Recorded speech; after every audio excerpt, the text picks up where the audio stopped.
ফিরছেন বিএনপির ভারপ্রাপ্ত চেয়ারম্যান তারেক রহমান। নির্বাচন হোক জানুয়ারিতে, মত গণ অধিকার পরিষদের। সমঝোতার ভিত্তিতে শরিকদের আসন ছাড়বে বিএনপি। আওয়ামী লীগকে ফেরাতে দেশে বিদেশে ষড়যন্ত্র চলছে, সফল হবে না, মন্তব্য আবু হানিফের। এতক্ষণ শুনছিলেন সংবাদ শিরোনাম, এবারে বিস্তারিত। বিএনপির ভারপ্রাপ্ত চেয়ারম্যান তারেক রহমান শিগগিরই দেশে ফিরছেন বলে জানিয়েছেন দলটির মহাসচিব মির্জা ফখরুল ইসলাম আলমগীর। মঙ্গলবার রাজধানীর গুলশানে বিএনপি চেয়ারপারসনের রাজনৈতিক কার্যালয়ে সাংবাদিকদের সঙ্গে আলাপকালে তিনি এ তথ্য জানান। মির্জা ফখরুল বলেন, তারেক রহমান নিশ্চয়ই দেশে ফিরবেন, অবশ্যই দেশে ফিরবেন, শিগগিরই ফিরবেন, তবে সুনির্দিষ্ট দিনক্ষণে তথ্য জানাননি তিনি। এ সময় লন্ডনে প্রধান উপদেষ্টা অধ্যাপক মোহাম্মদ ইউনূসের সঙ্গে বিএনপির ভারপ্রাপ্ত চেয়ারম্যান তারেক রহমানের বৈঠকের দিনক্ষণও জানান তিনি।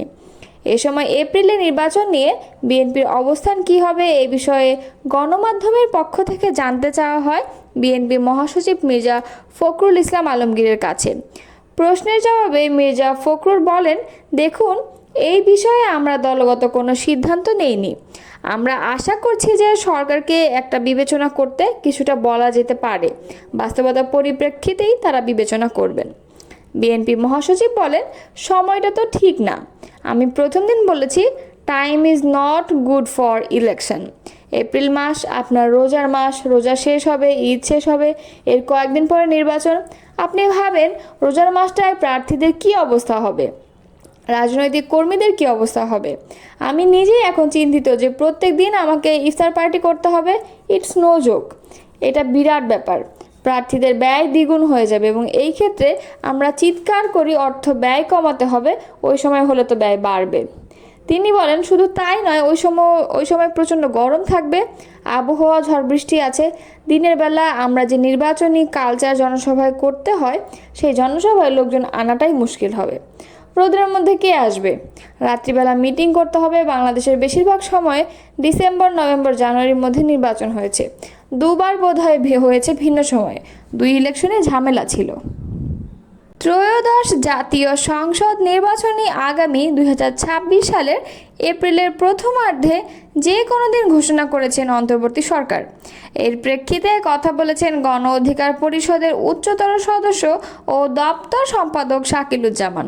তিনি বলেন, সরকার যে সময়টির কথা বলেছে বা জানিয়েছে সেটি প্রাকৃতিক দুর্যোগ, গরম, পাবলিক পরীক্ষার সময়। এই সময় জাতীয় নির্বাচনের কোনো পরিবেশ নেই। তাই আগামী ত্রয়োদশ জাতীয় নির্বাচন অনুযায়ী জানুয়ারি বা ফেব্রুয়ারিতে উপযুক্ত সময়।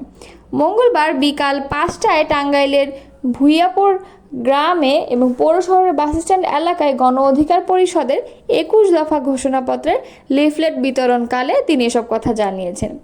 শাকিলুজ্জামান বলেন, কোটা সংস্কার আন্দোলনের মূল নায়ক গণ অধিকার পরিষদের ভিপি নূর। সে সময় আমরা স্বৈরাচার শেখ হাসিনার বিরুদ্ধে কথা বলায় আমাদের তথা তার মতের বিরোধী দলের নেতাকর্মীরা গুম, খুন, নির্যাতন ও জেল জুলুমের শিকার হয়েছেন। আর সেই স্বৈরাচার দেশ ছেড়ে পালিয়েছেন। শেখ হাসিনা পালালেও তার দোসররা দেশে বসে নানা ষড়যন্ত্রে লিপ্ত হয়েছেন। খুনি হাসিনা দ্রুত বিচার কার্যক্রম সম্পন্নের দাবি করছি। তিনি আরও বলেন, স্বৈরাচার পতনের দীর্ঘ কয়েক মাস পার হলেও দেশে মব বন্ধ হয়নি। সিএনজি, বাস, ট্রাক স্ট্যান্ড ইত্যাদি স্থানে চাঁদাবাজি, দখলবাজি বেড়ে গেছে। এসব রোধে আইন শৃঙ্খলা বাহিনী তৎপরতা বাড়ানো দরকার। ভুইয়াপুর ইতোমধ্যে বেশ কয়েকজন সাংবাদিকদের বিরুদ্ধে মিথ্যা মামলা দেওয়া হয়েছে, নিন্দা জানাচ্ছি। এছাড়া বর্ষা মৌসুম আসছে, তাই অবৈধভাবে ফসলি জমি থেকে বালু উত্তোলন বন্ধে প্রশাসনের প্রতি আহ্বান জানাচ্ছি। এই সময় উপস্থিত ছিলেন টাঙ্গাইল জেলা গণ অধিকার পরিষদের সহসভাপতি রুবেল খান, যুগ্ম সাধারণ সম্পাদক জাহিদুল ইসলাম তরুণ, দপ্তর সম্পাদক ওমর ফারুক, জেলা ছাত্র অধিকার পরিষদের সিনিয়র সহসভাপতি সজীব, সহ সাংগঠনিক সম্পাদক সাগর এবং গোবিন্দ দাসী, ইউনিয়ন গণ অধিকার পরিষদের সভাপতি হারুন এবং সম্পাদক মান্নান প্রমুখ। শরিকদের কিছু কিছু আসন বিএনপি ছেড়ে দেবে এমন প্রশ্নের জবাবে বিএনপি মহাসচিব মির্জা ফখরুল ইসলাম আলমগীর বলেন, এটা সংসদীয় রাজনীতিতে খুবই স্বাভাবিক, এটা ন্যাচারাল, এটা হওয়া উচিত। আমরা আগে থেকে কমিটেড, আমরা নির্বাচনের পর একটা জাতীয় সরকার করব। মঙ্গলবার রাজধানীর গুলশানে এক সংবাদ সম্মেলনে সাংবাদিকদের প্রশ্নের জবাবে এসব কথা বলেন তিনি। জামায়াতে ইসলামী ও ন্যাশনাল রিপাবলিক পার্টিকে সমঝোতায় আসন দেওয়া হবে এরকম আলোচনা আছে রাজনৈতিক অঙ্গনে। এই বিষয়ে প্রশ্ন করা হলে বিএনপি মহাসচিব বলেন, এগুলো বিষয়ে আমার কোনো ধারণা নেই। আলোচনা থাকতে পারে, এই ধরনের কোনো আলোচনা হয়েছে বলে সেক্রেটারি জেনারেল হিসেবে আমার জানা নেই। এটা পরের ব্যাপার, যদি আলোচনা হয় তবে হবে কিছু, সেটা ডিফারেন্ট প্রশ্ন। রাজনীতিতে, পার্লামেন্টারি ডেমোক্রেসিতে শেষ কথা বলতে কিছু নাই। চরম বিরোধী দল তার সঙ্গেও অ্যালায়েন্স হয়ে যায়। আপনি ভারতে তাকিয়ে দেখেন যে একেবারে কট্টর ডানপন্থী, কট্টর বামপন্থীর মধ্যে অ্যালায়েন্স হয়ে নির্বাচন হচ্ছে, কারণ ওখানে সংখ্যার ব্যাপারটা ইম্পর্ট্যান্ট। আওয়ামী লীগের সাথে সমঝোতা হতে পারে কিনা জানতে চাইলে মির্জা ফখরুল ইসলাম আলমগীর বলেন, আওয়ামী লীগ তো নাই, জাতীয় পার্টির বিষয়ে কী অবস্থান? এই প্রশ্নের জবাবে বিএনপি মহাসচিব বলেন, আপনারা যে পার্টিগুলোর কথা বলছেন সেগুলোর সঙ্গে সবচেয়ে বড় বিরোধ বিএনপির। আওয়ামী লীগের সবচেয়ে অত্যাচার, নির্যাতন, নিপীড়ন, ফ্যাসিবাদের সবচেয়ে বড় ভুক্তভোগী বিএনপি। একইভাবে জাতীয় পার্টির কাছেও আমরা 9 বছর নির্যাতিত, নিপীড়িত হয়েছি। তারপরেও আমরা যেটা বলে এসেছি সবসময়, আমরা তো একমত হয়েছি আওয়ামী লীগের নিষিদ্ধে। আমরা বলেছি যে ঠিক আছে, আমরা যেটা পার্টি বিশ্বাস করি, গণতন্ত্রকে গণতন্ত্রের মতোই চলতে দেওয়া উচিত। চোখের জরুরি চিকিৎসার জন্য ব্যাংককে গিয়েছিলেন বিএনপি মহাসচিব মির্জা ফখরুল ইসলাম আলমগীর। সঙ্গে তার স্ত্রী রাহাত আরা বেগমও ছিলেন। গত 12 মে রাত 2:45 থাই এয়ারওয়েজের একটি ফ্লাইটে তিনি ব্যাংককে যান। থাইল্যান্ডের ব্যাংককে চিকিৎসা শেষে শুক্রবার দিবাগত রাতে ঢাকায় ফেরেন বিএনপি মহাসচিব। গণ অধিকার পরিষদের উচ্চতর পরিষদ সদস্য ও গণমাধ্যম সমন্বয়ক আবু হানিফ তার নিজ এলাকা কিশোরগঞ্জে গণসংযোগ করেছেন। মঙ্গলবার বিকালে জেলার করসাকড়িয়াল লাউস যশোদল ইউনিয়নে গণ অধিকার পরিষদের 21 দফা সম্বলিত লিফলেট বিতরণ করেন তিনি। এ সময় জনগণের কাছে গণ অধিকার পরিষদের পক্ষে আগামী নির্বাচনে জনসমর্থন আশা করেন। এ সময় দলের নেতাকর্মীরা উপস্থিত ছিলেন।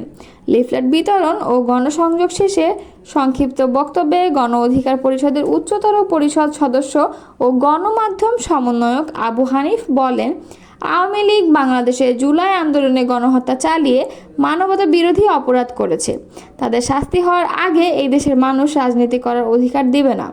আমরা লক্ষ্য করেছি আওয়ামী লীগকে ফেরাতে দেশে বিদেশে ষড়যন্ত্র চলছে। এই দেশের মানুষ এসব ষড়যন্ত্র কখনোই সফল হতে দিবে না। জুলাইয়ের গণ অভ্যুত্থানে আওয়ামী লীগ বাংলাদেশে গণহত্যা চালিয়েছিল। তাদের অনেকেই প্রকাশ্যে ঘুরে বেড়াচ্ছে, তাদেরকে অনেকেই শেল্টার দিচ্ছে। কিশোরগঞ্জেও জুলাই গণ অভ্যুত্থানে আওয়ামী লীগের ছিল, তারা ছাত্র জনতার উপর গুলি চালিয়েছিল। কিন্তু সেই ডেভিলদেরকে নতুন দল ও পুরাতন দলের নেতারা শেল্টার দিচ্ছে। অনেক নেতারা বলছে অমুক তার আত্মীয়, তমুক তার আত্মীয়, এসব বলে প্রশাসনকে ম্যানেজ করছে। বাস্তবে আওয়ামী লীগের এসব ডেভিলদের কাছ থেকে মূলত বড় অঙ্কের টাকা নিয়ে সমঝোতা করে তাদেরকে রক্ষা করছে। আমাদের আহ্বান থাকবে দ্রুত সময়ের মধ্যে সে সকল ডেভিলদের যেন আটক করা হয়। আওয়ামী লীগের সময় তারা বাংলাদেশকে ভারতের কাছে ইজারা দিয়েছিল, ফলে বাংলাদেশে ভারত আধিপত্য বিস্তার করে। তিনি বলেন, জুলাই গণ অভ্যুত্থান শুধু আওয়ামী লীগের বিরুদ্ধে ছিল না, ভারতের বিরুদ্ধেও ছিল। এখন এই সরকারের কোনো কোনো উপদেষ্টা পশ্চিমাদের হয়ে কাজ করছে। আগে ভারতের আধিপত্য ছিল, এখন পশ্চিমাদের আধিপত্য রয়েছে। পরিবর্তন এইটুকুই, আমাদের অবস্থান এই আধিপত্যবাদের বিরুদ্ধে। বাংলাদেশ আধিপত্য থাকবে এদেশের জনগণ, অন্য কোনো দেশের আধিপত্য জনগণ আর মেনে নেবে না।